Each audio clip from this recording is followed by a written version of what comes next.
Hi guys, welcome back to our channel, and if you're joining us for the very first time, my name is Fajira and I've got with me Dr. Ike. If you're here for the very first time and you haven't subscribed to join our beautiful family, please do not forget to hit on that subscribe button, turn on the notification bell, so each time I upload a new video, you're going to be the very first person to see that video. So guys, let's quickly dive right into today's video. So guys, in today's video, we are starting a new series on how you can relocate to the UK through different means. We are going to be giving you different options in which you can relocate to the UK. I'm sure most of you will be surprised that I've got someone with me in our studio today.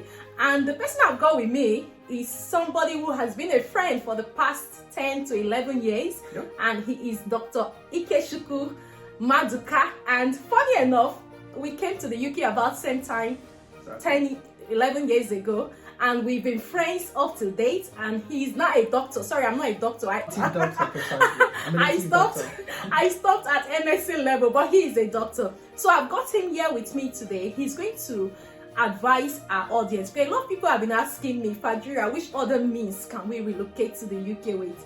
Which is why I've got someone who is more experienced. He's a doctor and he's been here for almost 11 years, right? Yeah, literally 11 years. 11 years, yeah. We came in 2011. September 2011, yeah, precisely. And this is, so I'm going to hand over to him. This is our first episode. We will be bringing in more episodes about this or relocation. JapaSeries, yeah. So we're bringing out more episodes. So he's going to just give you a brief introduction of himself, then we get started. So over to you, Dr. Yes, thank you, audience. I've actually been a very ardent supporter of this channel, basically from the onset. And like you said, my name is Ike. We came to UK 2011 September, and it's been an interesting, journey for each and every one of us. Precisely in my own case, I came for masters and afterwards went straight for PhD. And over the past 6 years I've been a lecturer at Coventry University, and it's been quite an interesting journey. And on Fajira's YouTube channel, she's basically been talking a lot about migrating to the UK via the health care options. I'll probably give my take as well on other means you could use to come to maybe either leave, study, and hopefully get a permanent settlement in the UK. So exciting times ahead, and like you did say, over the course of the subsequent episodes, we would be capturing different professionals, lived experience within the UK, and hopefully this might benefit someone. You never know. Yeah. So, Dr. Ike, I know you've been here and since we came in 2011, though I had a break, but you were on ground waiting for us to come back. Yes, so I had to keep you had to keep going. So with everything that is going on now, with all these new visas that the UK government has introduced for people to migrate to the UK with, based on your experience, what would you advise my audience? First of all, I would say information is very important. Make sure you have access to the right information. Don't let anybody, claim an expert on it. The information is very easy to access right there on the, I believe it's the UK Home Office website. Secondly, you can only enjoy living here in the UK if you have the right visa status. Most people come here with the assumption that with a visiting visa they could easily settle. It is not a good experience. I know some friends of mine that they just fell into that trap and hoping somehow that they could get out of that visiting visa, maybe get a settlement. So my first advice would be, make sure you get the right information. If you're coming to work, make sure you're coming with a tier 2 or the highly skilled visa. If you're coming for your studies, make sure it's clearly for studies, and while you're here studying, make sure you meet the minimum requirement in terms of your attendance, and that helps you complete your study and hopefully transit into other visa options. If you're coming for marriage, make sure that the partner or the settlement visa with your with the primary, in this case, the person offering the dependency is legit. Make sure you have the right information. Basically, that's what I would say.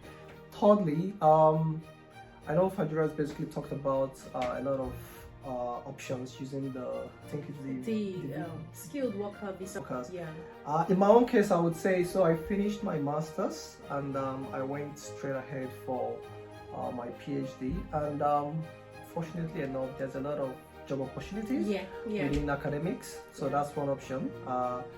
Primarily, my first passion wouldn't have been to be a lecturer, but it was very it was pretty straightforward to move from a PhD, and with the experience I had, started working with university as a supporting lecturer, then became a hourly paid lecturer, became a lecturer, and afterwards became a senior lecturer.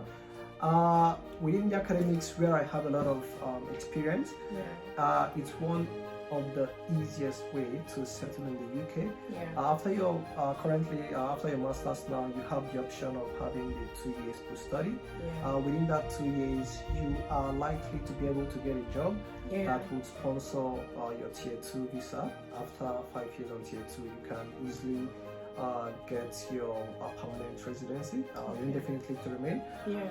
Also, within academics still, there's a lot of research options. You might be lucky enough to get a sponsored PhD around interesting topics based on what's currently trending. I know for a fact that there's been a lot of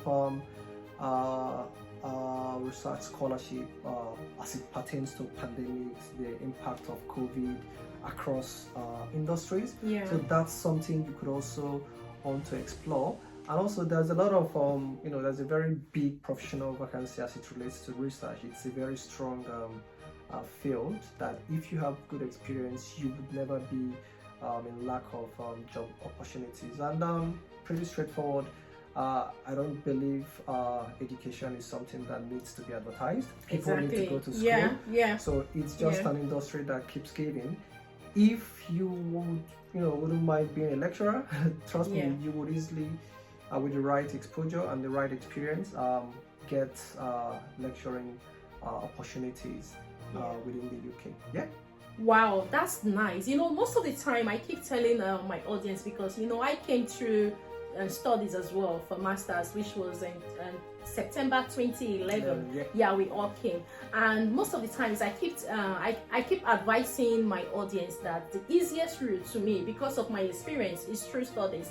And apart from that, studies will not only add value to your life, it will also give you the kind of exposure. Through studies we actually met, it will connect you with a lot of people, basically see the world so from a microcosm. Just that's within your class settings, you could meet people across different world and just understand that the world goes beyond exactly.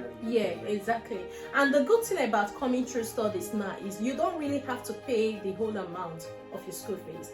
Some schools will say you can pay 30%, and some will say pay 20%, some will say pay 40% to get your cards and you go for your visa, which is the reason why I always advise my audience, if you're able to come through studies, there are lots of opportunities. Just like Dr. Ike has said, there are lots of opportunities for lecturers, for researchers. I was going through University of Edinburgh last week, and I saw a lot of openings for graduates, especially those that want to be lecturers. So coming through studies is one of the easiest routes. Like, I advise those that are close to me, if you can pay some of the money, look for a cheap school, pay some of the money, come, you will advance yourself, you will get a job, and also from there you can cross over to skilled worker visa, which will enable you to have your indefinite leave to remain. Then after indefinite leave to remain, you can now have your British citizenship. So just as he has said, it's not too different from what I've been saying on the channel, but it's good. He's a professional, he's more experienced, which is why I have got Dr. Ike today. So I'm just going to go a little further. When we studied, because a lot of people are scared. One of the challenges that people have now is that they don't want to study. They are scared of the UK standard. And I remember when we go to open access to go and study, we stayed there like 10 years ago. We stayed there till morning, especially when we have our coursework to submit. that night, maybe a day to the day of the deadline, we all sleep in open access in Coventry University, try to meet the deadline. So which I really understand why some people are kind of scared of coming to the UK to study. But I brought you today, being a professional, being a lecturer. Now, I believe you're out of it. You can be able to weigh how, when we were studying, yes, how was it? And how is it now? Do you think it's easier? I could give definitely this actually this is a very exciting question. Yeah. And I'm going to give my take on it from having been a student and now having being a lecturer. Going back to the first assertion you did make as regards to coming to the UK via academics. Yeah. Now, it's a very common mistake. People see that huge amount of tuition fee and assume that, oh my God, how am I going to be able to pay £21,000? Well, it's a good news, but also it's quite something that you have to really consider. Yeah. Most schools would have, actually accept you making part payment, say for example 25% or 30% or some even 55% of the initial deposit. But that's just one of the hurdles. You must have in your mind that when you make your visa application, if you decide to come via academics, you must have the outstanding balance of the tuition fee in your account. Preferably an account with your name, and you must also have your living expenses. I know for a fact that if your school is in London, in the London borough, it's more expensive. And if it's outside London, it's about 9,400 and something pounds. Considering, I think just for the application. Oh, really? 9,400, just for the sake of that application. Okay. I think it's about your 9 months. They 9 months your 9 months living living expenses. expenses. Totals around 9,400 plus the balance of the school fees that you're yet to pay. Now, some advice I would give to people intending to make that journey. Please make sure that that money is in your account for at least 28 days before you put in your visa application. Please make sure that that money remains in that account. You can the exchange rate that is basically accepted for UK visas is the Oanda, oanda.com. If you go there, that's the platform they use for the exchange rates. So basically, whatever the rate to Naira, Great British pounds to Naira is, that's what those doing your visa, making that decision on your visa would use. I always advise that you have just maybe an additional money there, just in case there's a fluctuation. And please, also a common advice. It's common, but for some reason people still make that mistake of going to get money from wherever. Make sure you have access to that money when you land the UK. Randomly, they could stop you just when you land in the UK. What they call immigration. The immigration officers could say, "Can we see your money?" And you probably say, "I don't have internet." They'll say, "Well, we are going to give you the password for you to show that you have access." I would advise that you have a means to prove that you have that money on you, not on you, physically, but you have access to show that money either in form of a printout bank statement, or you have access to a bank account with that money. I've seen instances where someone used a forged bank statement, and afterwards, even afterwards she did arrive the UK, there was an issue, and literally they what's it called? The immigration people basically came to look for her. She was already in the air, but it's not a good experience, because once you have a visa issue, at least you have 10-year ban to come into the UK. So please make sure you get the finances right. Make sure you have at least that money in your name. Make sure you have access to that money when you arrive in the UK, just in case you're randomly called out to show evidence of that money. And please, while you're here, yes, as a student you can work 20 hours per week. And when you must have submitted your final project, you can now get some sort of letter from the university saying that you no longer have full-time studies, and then you can work up to 40 hours. I know most of us want to come in and have this idea that you're going to work and pay the outstanding fees. Now that brings us to the second question. Okay, before you go into the second question, there is a recent changes by the UK government now that if you're working in healthcare, like if you're working with NHS, that you can work more than 20 so hours. So yeah. So that's a plus then. So that's a plus for you if you're coming. Like I remember during our time, we were just doing 20 hours. Then after we submitted our dissertation, we were able to work as much as we wanted. But now, if you're coming to the UK as a student and you manage to secure a job with NHS, you can work more than 20 hours, and that will enable you pay your tuition fee. So when you come, look out for NHS jobs that you can do that will enable you work more than 20 hours per week. Now, in addition to that, before I get to the second question, please make sure that you graduate. Your primary business is actually to complete your studies.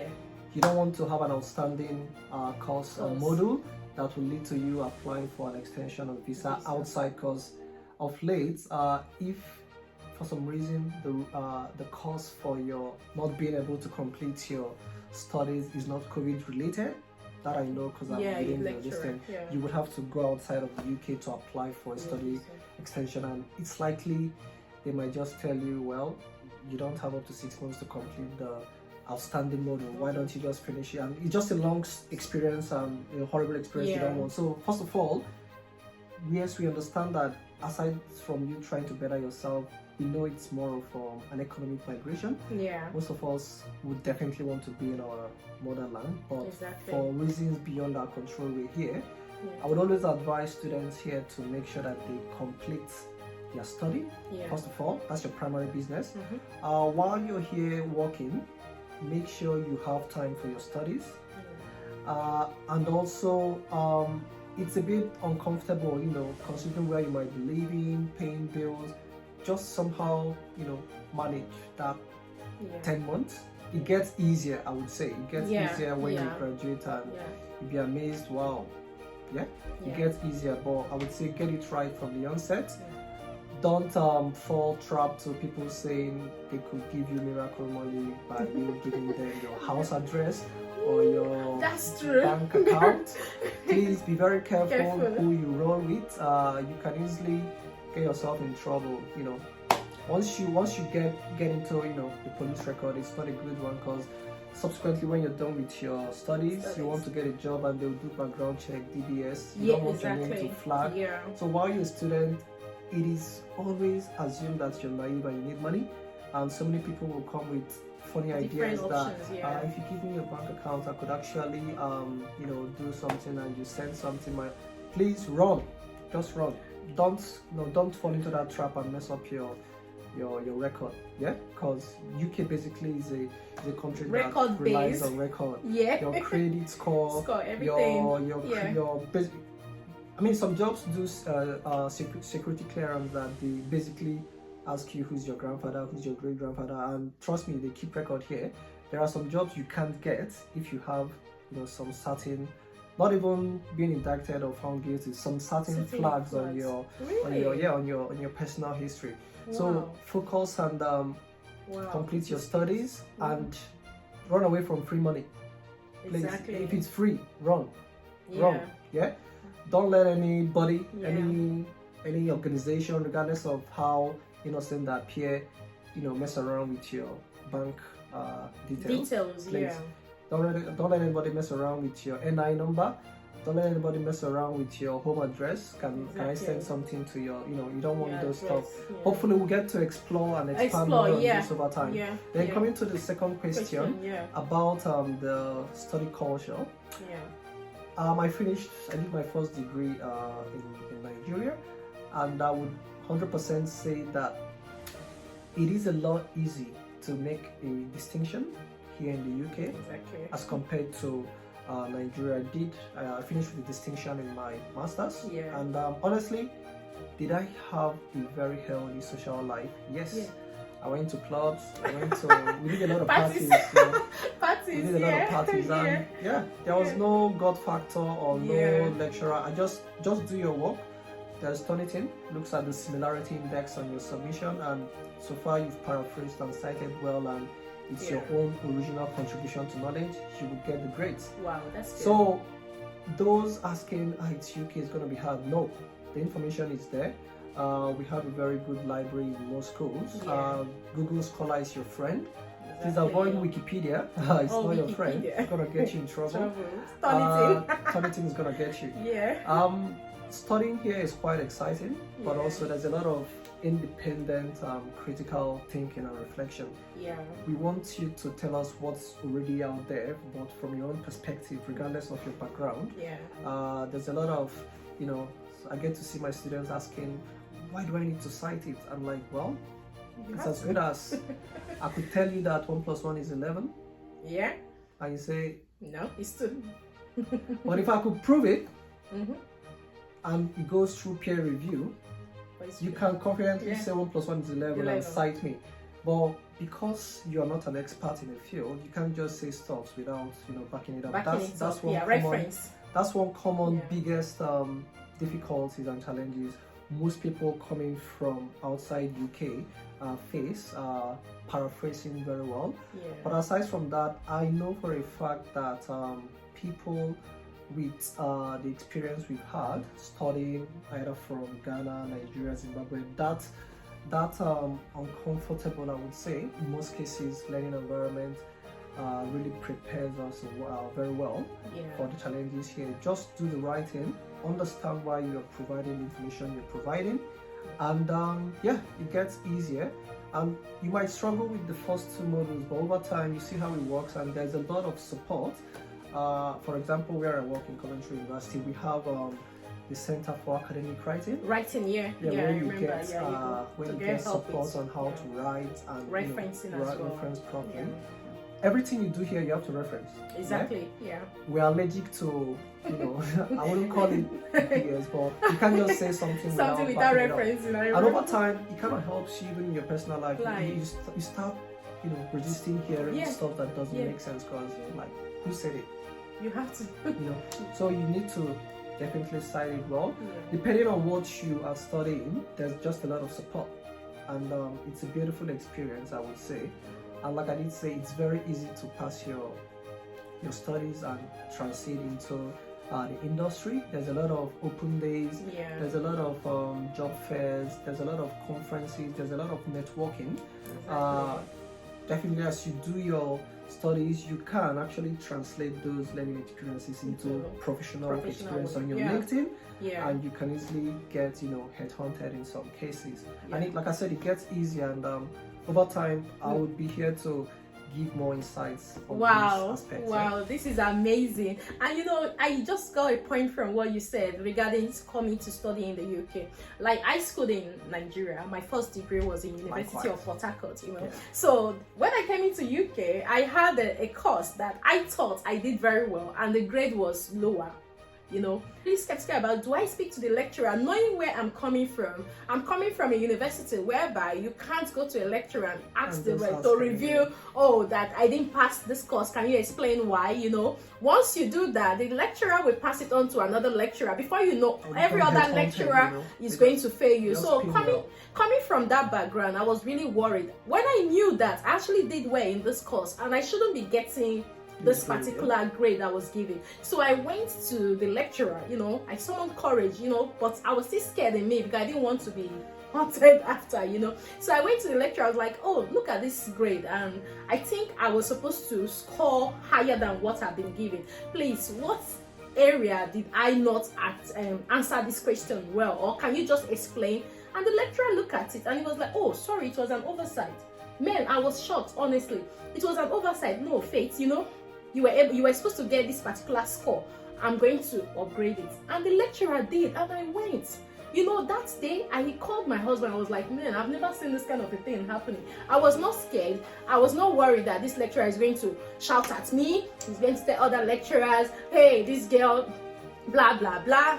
I got home that day and I was so excited. So what I'm trying to say is that don't be scared of the school. Asking questions. Yeah, don't be scared of asking questions. Don't be scared of schooling abroad. Trust me, it's a lot really easier because we've got lots of support. We've got lots of support. When I mean support, there is so much support that even somebody that came out with a pass in any country can come here and come out with a merit or a distinction. So, like, just to add to what he has said, studying here, I'm not saying it's easier or it's difficult, but trust me, it's better than where I had my first degree. And it's basically something we can actually take back and improve upon. And if I could jump on what she said, personally as a lecturer here, my students could easily, chat me up on the different platforms that we use to keep in touch with our, our students even while outside face-to-face formal hours. And it's common to call your lecturer, on a first name base. Without it seeming disrespectful. I've had instances where students have engaged me to question why they've ended up with certain grades. Critically and respectfully, we have exchanges, and sometimes it's common where a student points out that maybe something they've written wasn't considered. It is totally fine for a lecturer to take those lessons and also use it to improve subsequently their marking. It's something we do, as professionals, not to play God over the student. There's this concept called sage on the stage. That's the learning pedagogy that most people from where we come from practice. The lecturer is the teacher is the center of the universe. No, what we do here is more about being a guide by the side, where you engage the students as a co-learner and break down those barriers that might make them not want to ask questions. And I remember studying back where I did study. You want to ask some questions and you're like, I hope I don't sound dumb. So you don't trust get into me, trouble. a good lecturer, a good teacher basically wants to instill that hunger from his or her students to ask questions, and from that refining the answer to that question, you could easily get different perspectives, and the student make the solution theirs, and it becomes part of their learning process, as against a lecturer just force feeding students. So it's common studying here. You would be amazed how proper it works, and it's not something to be so wow. It's just how it works.